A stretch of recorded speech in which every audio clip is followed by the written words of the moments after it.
Hello and welcome. I'm Asuma Katauka and you are watching NewsX World. Let's take a look at some of the top stories. A UN-backed food security monitor says famine has been confirmed in Gaza City for the first time. Warning of catastrophic conditions, the integrated food security phase classification has been raised to the area of Phase 5, its highest level, and says the crisis could spread to Deir, al-Balah and Khan Younis by the end of September. Defense Minister Israel Katz says the city will be destroyed unless Hamas disarms and releases all hostages as the cabinet approves a massive assault plan. Hamas has backed a Qatari-Egyptian proposal for a 60-day ceasefire, but Prime Minister Benjamin Netanyahu rejects it, insisting on terms acceptable to Israel. Ukraine's military says it hit the Unecha oil pumping station on Russia's Druzhba pipeline, a crucial route for Europe-bound supplies, forcing deliveries to Hungary to stop. It comes amid escalating strikes on energy infrastructure, with Kyiv targeting Russian refineries to cut war revenues, disrupt exports, and fuel shortages inside of Russia.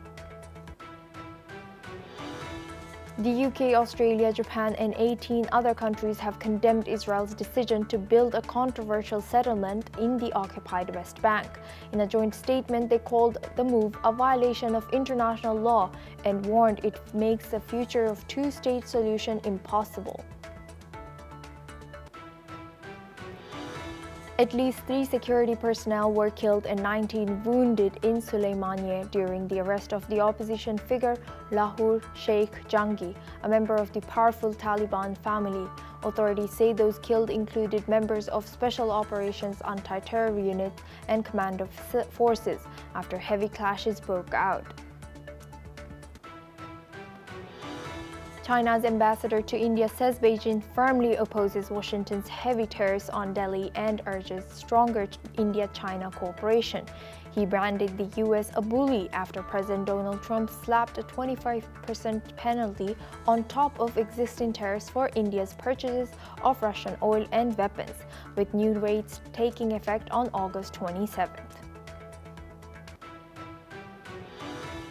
Iranian Foreign Minister Abbas Araghchi will hold a joint phone call on today with his French, British, and German counterparts to discuss nuclear talks and sanctions.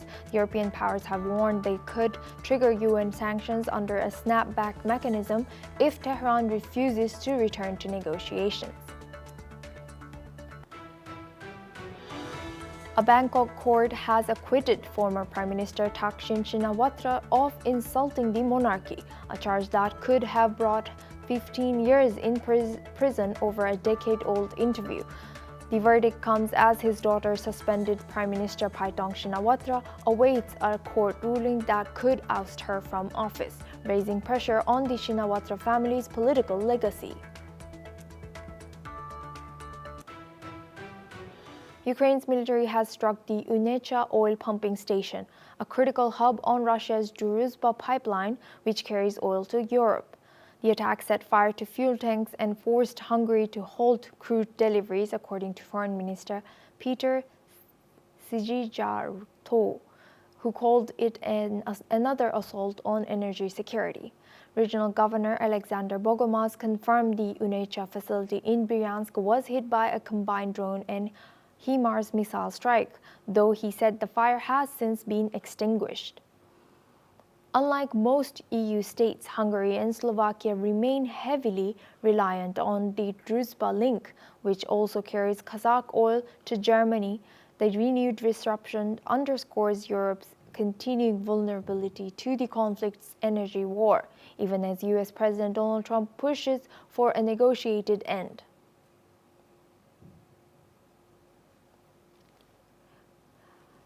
Ukraine's military has struck the Unecha oil pumping station, a critical hub on Russia's Druzhba pipeline, which carries oil to Europe. The attack set fire to fuel tanks and forced Hungary to halt crude deliveries, according to Foreign Minister Peter Szijjártó, who called it another assault on energy security. Regional Governor Alexander Bogomaz confirmed the Unecha facility in Bryansk was hit by a combined drone and HIMARS missile strike, though he said the fire has since been extinguished. Unlike most EU states, Hungary and Slovakia remain heavily reliant on the Druzhba link, which also carries Kazakh oil to Germany. The renewed disruption underscores Europe's continuing vulnerability to the conflict's energy war, even as US President Donald Trump pushes for a negotiated end. Now for this discussion, we're joined by Professor Veselin Popovsky. He's a professor and vice dean at Jindal Global Law School. Joins us live from India. Thank you very much for joining us today. Good to see you, Professor. Professor, do you think that Europe is doing enough in considering that Hungary and Slovakia are still heavily reliant on Russian oil? Both are correct. I think Europe is doing enough, the European Union and NATO. And Hungary and Slovakia, they have governments that unfortunately are very much in contrast with the rest of the European Union. They are supportive of Russia. And it's really inexplicable. And I remember 35 years ago, we were all proud of countries like Czechoslovakia, Hungary, and Poland breaking up with the communist regimes and moving into a democratic, rule of law-based, human rights-oriented governments. But see, today they are very nationalistic and they're very egoist, similar to Donald Trump, by the way, both of them.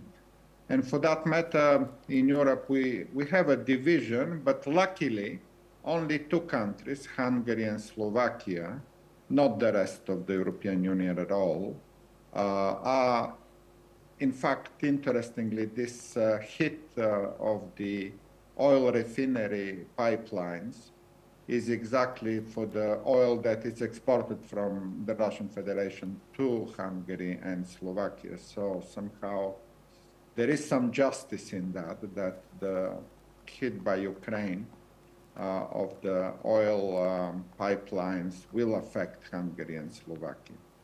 And Professor, do you think is there any feasible path for Europe to reduce, especially Hungary and Slovakia, to reduce its dependence on Russian energy? Or do you think these governments, you mentioned that they are very Trump-like, do you think they won't change their stance? A lot of countries did immediately that. My government in Bulgaria immediately, over the several weeks back in 2022, when the aggression started, actually eliminated any dependence. Bulgaria was 90% dependent on oil and gas from the Russian Federation. Very quickly, the government at the time simply stopped contracts with any Russian suppliers. They went to the market, they found alternatives like Azerbaijan, Turkmenistan, Saudi, Qatari, Emirates. There are many countries selling oil and gas. It's not only Russia. And all countries should have done this long time ago, 3.5 years ago. So there is no excuse for Hungary and Slovakia to be dependent on Russian oil and gas. There are plenty of suppliers. The governments in Hungary and Slovakia should simply do what everybody else did in Europe already 3.5 years ago. So no excuse, no regret, no mercy. Slovakia and Hungary need to reorient their imports. Simple. And Professor, do you think this war will end soon? Like we see that there's a limbo now. Last week there was a lot happening. This week we don't see anything happening. But from both sides, there escalated attacks on infrastructure of energy. Do you think it will come to end? Well, the answer to this question is kind of relating to the previous ones, because as many countries stop buying Russian oil and gas, less money will come to the coffin of Vladimir Putin and Kremlin, and less equipment and military weapons and soldiers will be recruited. So the answer to the question is global sanctions on Russia, stop buying oil and gas from Russia, and that very much concerns other countries like India.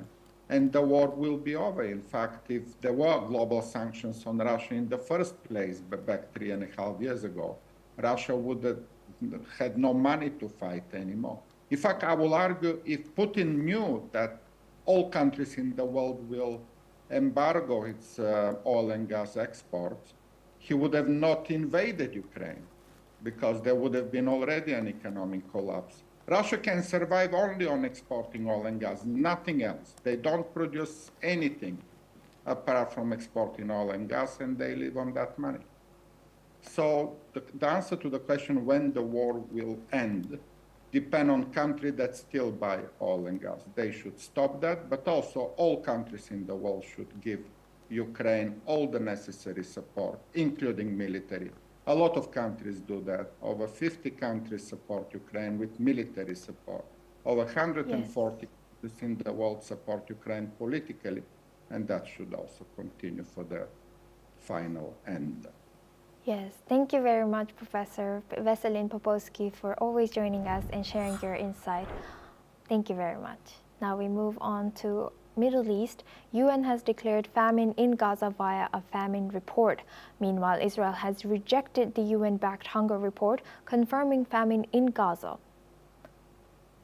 The Coordination of Government Activities in the Territories has dismissed the IPC findings as false, biased, and based on Hamas data, insisting Israel has enabled extensive humanitarian aid. But UN Aid Chief Tom Fletcher blamed what he called Israel's systematic obstruction of supplies, saying the famine was preventable. He urged Prime Minister Benjamin Netanyahu to allow aid in at the massive scale required. Let's listen into his full statement. No doubt that this is irrefutable testimony. It is a famine, the Gaza famine. It is a famine that we could have prevented if we had been allowed. Yet food stacks up at borders because of systematic obstruction by Israel. It is a famine within a few hundred meters of food in a fertile land. It is a famine that hits the most vulnerable first, each with a name, each with a story, that strips people of dignity before it strips them of life. Famine in 2025, a 21st century famine, watched over by drones and the most advanced military technology in history. It is a famine openly promoted by some Israeli leaders as a weapon of war. It is a famine on all of our watch. Everyone owns this. The Gaza famine is the world's famine. It is a famine that asks, but what did you do? A famine that will and must. The IPC report says nearly a quarter of Gaza's population faces starvation almost 2 years into the war, calling it the first confirmed famine of the conflict. Here's what WFP Director for Food Security and Nutrition Analysis Services, Jean-Martin Bauer, has to say. Important about the IPC report coming out today is that it confirms that a famine is taking place in Gaza City. When there's a famine, that means that there is widespread starvation, there is widespread illness, and there's widespread death in the territory. What the report also explains is that famine conditions are expected to spread to 2 other governorates, Deir al-Balah and Khan Younis, by the end of September. This is significant because in the history of the IPC, there have only been very few famines. This is the first time that a famine is confirmed. Meanwhile, Israel pushes ahead with plans to seize Gaza City entirely despite international appeals. Thousands have fled, but many, like 38-year-old Abu Yazan al-Jadi, a wounded father of 5, say they cannot evacuate again. His wife Salam fears the family will not survive another displacement. The Gaza war has sparked by Hamas's October 2023 assault has killed more than 62,000 Palestinians, most of them women and children, according to Gaza's health officials. Now for this discussion, we're joined by Ali Muhammad Abushbak. He's an independent Palestinian researcher, joins us live from Cairo. Thank you, Ali, for joining us today. Good to see you. What more can you tell us about this situation in Gaza? Thank you so much for having me. In fact, it was the most toughest day yesterday night, and Israel heavily was bombardment and targeting the east of Gaza City and the north of Gaza City. So since yesterday night, the artillery, Israeli artillery, it was continuously bombard the east and north Gaza City, and there is also an Israeli order for displaced the Palestinian and for evacuation some area from North Gaza City to order them to move to South Gaza City, to South Gaza Strip, sorry, and also Israel's focused bombardment in Deir al-Balah, that the center of Gaza Strip. So yesterday night, it was a most tough night within continuous Israel bombardment in this area, and most of the civilians now shelterless, without any shelter, without any place to settle down in from north to south, and it's making the situation more exacerbated and making the situation of the civilians more tough. Civilians suffering from the lack of food, suffering from the lack of money as well to survive and to continue their everyday life. UNRWA reported that children from Gaza, the highest children suffering from the amputation because of the war, several of children got injured during this war, and they are amputated their bodies because of this injury. And also that there is no mention about the famine in Gaza and the malnutrition in Gaza. People are still suffering from the lack of food and still suffering from the health care as well because of the health collapse in Gaza. There is no health system in Gaza, even city or South Gaza Strip. So on the ground, it's incredible situation, while also Benjamin Netanyahu, his rejection for the proposal that put by Egypt and Qatar that exacerbated the situation more. Also yesterday, Israel invaded some area from Gaza, a part of Al-Zaytun neighborhood and Al-Daraj neighborhood, also Shijaiya neighborhood in East Gaza City. Also in North Gaza City, in Jabalia, in Khan Younis, in Jabalia, in Beit Hanun, Beit Lahia, all of these area, it's semi-empty from the civilians. While yesterday also Israel started bombardment of Sheikh Radwan in West Gaza City. So that's created a situation more miserable on the ground, and civilians now asking where we should go and what we should do within a lack of the cash, the cash money. There is no cash with them. So Osuma, also UNRWA warned about the prank of the famine in Gaza. And they are asking for the international community to interfere to stop this situation, which will make it more miserable within Israel. Also size more than 90% of Gaza City, Gaza Strip, and all of this 90% of Gaza Strip, it's a military area. UNRWA mentioned that the children of Gaza, can't survive like any children of the world, because of 90% of the space of Gaza, it's under the military and occupied by Israel. So there is no school, there is no university, and the education system is totally collapsed. The also health system, it's totally collapsed. The social cohesion, it's impacted by this war. Several of civilians now without a shelter, they are sleeping on the ground, on the street, without even any tent, without any things. So they are suffering day after day, and the situation is more exacerbated because of the Israelis plan for the going through the second phase of Guardian's chariot operation, the military operation.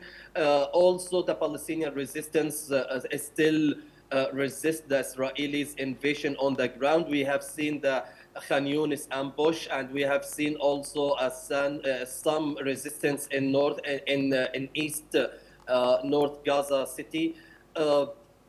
Usuma. Ali, thank you very much for sharing that and telling us the reality of what is going on over there with all the exact names of the cities in Gaza Strip. Thank you very much. That was Ali M. Abushbak. He's an independent Palestinian researcher, joined us live from Cairo. Now we move on to Asia. Thailand's former Prime Minister Thaksin Shinawatra was acquitted today in a high-profile royal insult case. The Bangkok Criminal Court ruled there was insufficient evidence to prove he violated the strict lease majesté law during a 2015 interview while in self-imposed exile. The 76-year-old tycoon, who returned to Thailand in 2023 after 15 years abroad, denied wrongdoing and pledged allegiance to the king. Thaksin remains a major force behind the Shinawatra political dynasty despite retirement. Let's listen into what the lawyer of former Prime Minister Thaksin Shinawatra, Vinyat Chatmontrey, has said.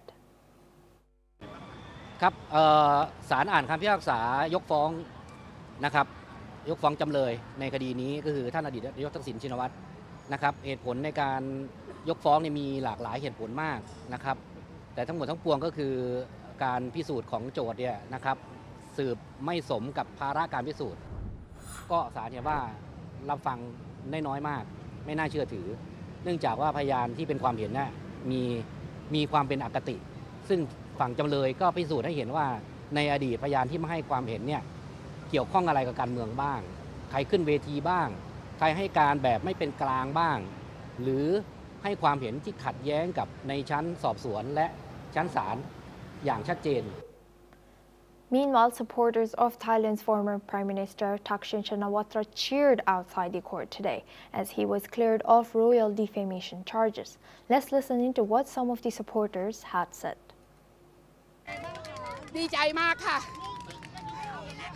ปลื้มมากค่ะตื่นตันค่ะพูดไม่ออกค่ะดีใจมากความวันแห่งชัยชนะของท่านมาแล้วค่ะก็ดีใจให้ท่านชนะตลอดไปค่ะถึงวันจริงในฐานะของนายกและก็พรรคเพื่อไทยก็อาจจะมองเป็นว่าขาลงนะเพราะมีวิกฤตอะไรต่างๆเนี่ยเข้ามาเนี่ยเยอะแยะเป็นแต่ว่าผมมองว่ามันน่าจะพาวิกฤตนี้ไปได้นะครับภายในนี้ยังไงก็อยู่ครบเชื่อว่าอยู่ครบเทอมถึงปี 70 แน่นอน Now we move on to Iraq. 3 members of the security forces were killed and 19 wounded during the arrest of opposition figure Lahore Sheikh Jangi in Iraqi Kurdistan's Suleimaniye city today.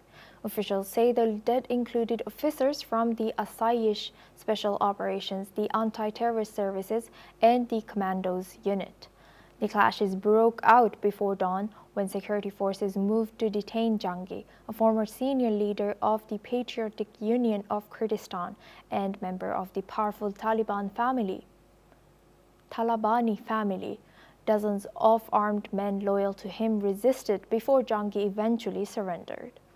A court spokesman confirmed an arrest warrant had been issued for Jangi and others on charges of conspiring to destabilize security. While Kurdistan is often described as a stable part of Iraq, activists continue to accuse the authorities of corruption, arbitrary arrests, and curbing free expression. Now for this discussion, we go to Thomas Porteous. He's an anchor and correspondent at NewsX World. Thomas, what more can you tell us about this news coming in from Iraq? Well, yes, Asuma, further instability, that is for sure. Let's have a little look at this man who was arrested after these 3 personnel were killed while attempting it. Lahore Sheikh Jangi, he was a member of this influential Talabani family. He was once a top leader of the PUK, who were known as the Patriotic Union of Kyrgyzstan, one of the 2 main Kurdish parties in the region which hold the most important security and intelligence roles when it comes to this internal conflict. In 2021, he was pushed out of leadership after family and also party disputes. He was arrested after a warrant accusing him of conspiracy to destabilize security. Now, this is very common in the region, in the Kurdish region, where instability, party politics, and disputes are so rife. Violence between security forces, political parties is so common there. This obviously occurred when heavy clashes broke out between his armed supporters and government supporters, with tanks and armoured vehicles used. And we will, of course, here on NewsX will continue to bring you all updated news on this developing story as we get them. Thank you very much, Thomas, for sharing that and joining us. Now we move on to North Korea. North Korean leader Kim Jong-un has praised the North Korean troops who participated in the Russia-Ukraine war. He has awarded medals to his returning and fallen troops who fought for Russia in the war against Ukraine, as he held an emotional meeting with the families of soldiers killed on the battleground. Russia and North Korea have been forging increasingly close ties, including signing a mutual defense pact in 2024 when Russian President Vladimir Putin visited North Korea.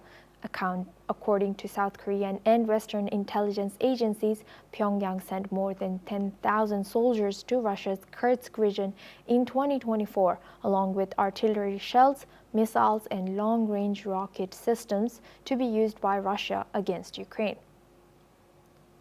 Reports says that about 600 of those North Korean soldiers were killed and thousands were wounded fighting for Russia. Visuals coming from Pyongyang portrayed North Korean leader commemorating his soldiers. This is also indicative of the increasing close ties between Russia and North Korea. Now for this discussion, we're joined by Dr. Sanjay Kumar. He's a journalist at the Korea Herald. Joins us live from Seoul. Thank you, Doctor, for joining us today. Good to see you. Now, with North Korean soldiers reportedly suffering casualties in Russia's war in Ukraine, so what impact might this have on domestic opinion in North Korea about Kim Jong-un's leadership? Does it make any difference? I don't think so that it is going to impact the domestic perceptions of the North Korean state, because the ruling ideology of North Korea is not just based on Chuche, the self-reliance, but also Samgun in Korean, which means military first policy. And they had been focusing a lot since 1990s, especially when Kim Jong-il was there. So public perceptions, I don't think so it is going to change. But if you ask me from the war theory perspective, the just war theory generally practices this kind of ethical and moral responsibility aspects to pay tribute and to remember the soldiers, to boost the morals of not only the bereaved families, but also those who are fighting the battle. It is very noteworthy here that many soldiers are still on the battleground. The NIS from South Korean side expects that almost 600 soldiers have died, although 101 from the North Korean side had been paid tribute to in the pictures, and the KCNA, the North Korean news agency, has reported that. But numbers could be more, but that needs to be checked because in this battleground, many casualties also happen, and many lose their lives, which go unreported. So we have to see a couple of months to get the official data again in the picture. Right. Thank you very much, Dr. Sanjay Kumar, for joining us today and sharing your insight from Seoul. Thank you very much. Now we move on to Europe. Spain's devastating wildfire crisis is showing cautious signs of improvement after weeks of destruction, cooler temperatures, and higher humidity following the end of 16-day heat waves have given firefighters fresh momentum in battling 18 major blazes still burning across the country. A new fire broke out on Thursday in the Galicia region, where the risk remains very high or extreme. About 3,400 troops and 50 aircraft are already deployed nationwide, with reinforcements arriving from across Europe. Despite these gains, the scale of damage is historic. More than 400,000 hectares have already burned, the largest area on record since 2006. Prime Minister Pedro Sanchez has linked the severity of the crisis to climate change and is urging a cross-party pact on prevention and response, even as political debate intensifies over the government's handling of one of Spain's worst fire seasons in decades.